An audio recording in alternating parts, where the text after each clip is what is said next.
Đừng chẳng lời.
Gì? Phải không?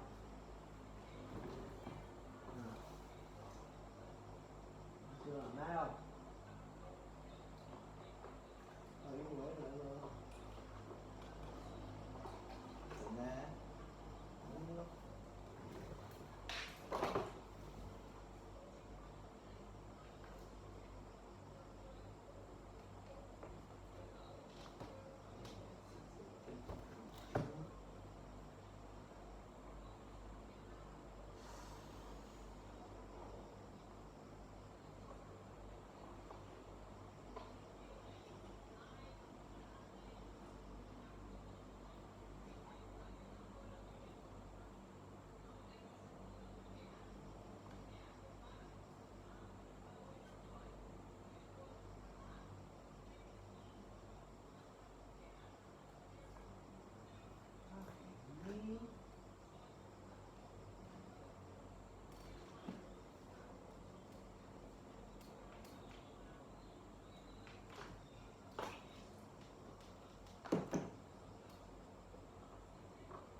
Của ai đi trình ta đâu đi không đi ở trên gì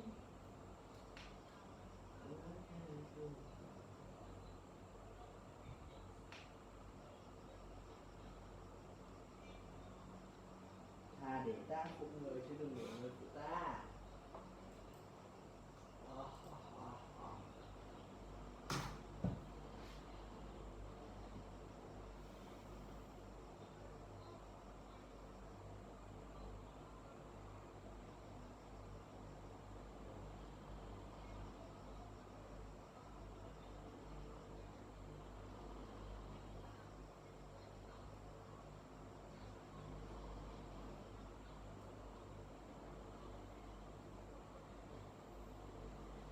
Một kiếp con người chân một chiều thắm trong nhà voi lao hoa chân khao xuống đời cho chân và chết một người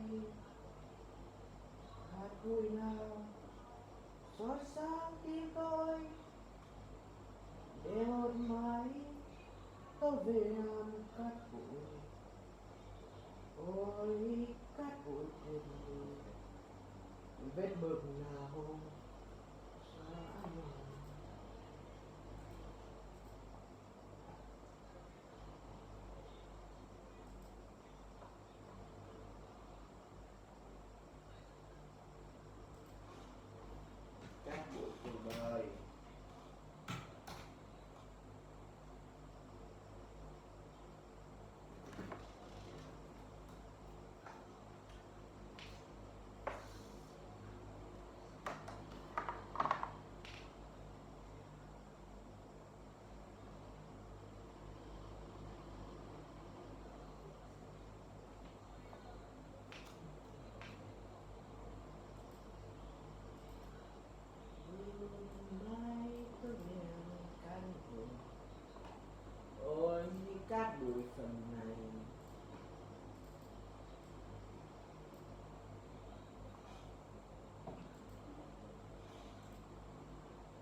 tuổi nào hoa kiếp không có để một mái với nhà lớn dần. Ôi các vui vườn người mà chờ soi không mới cười. Ham hại, ham hại luôn rồi.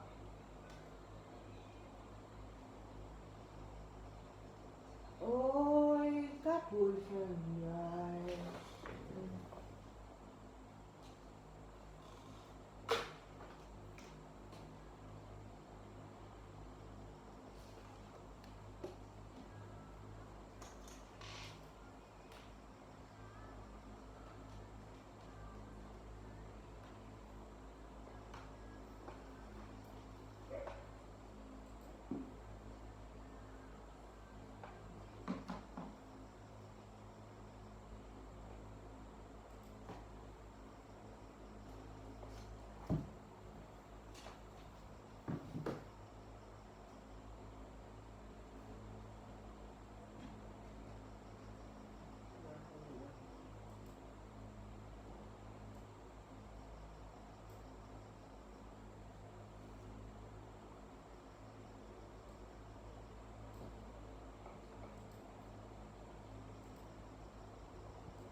Có nhiều phụ huynh nói là tại sao đi cho bé ăn rất là nhiều đường rất ngọt với thức ăn nhưng mà vẫn không gia tăng được ra những cái yếu tố dinh dưỡng nó rất là quan trọng để tăng cho sự phát triển của xương thì chúng ta là chưa chú ý nhiều nên ăn cân đối đủ 4 món thức ăn và bổ sung canxi đầy đủ làm sao canxi có thể thu được các cái ưu trên 90% và đến được những cái nơi cần thiết để giúp gia tăng sự phát triển của thịt heo.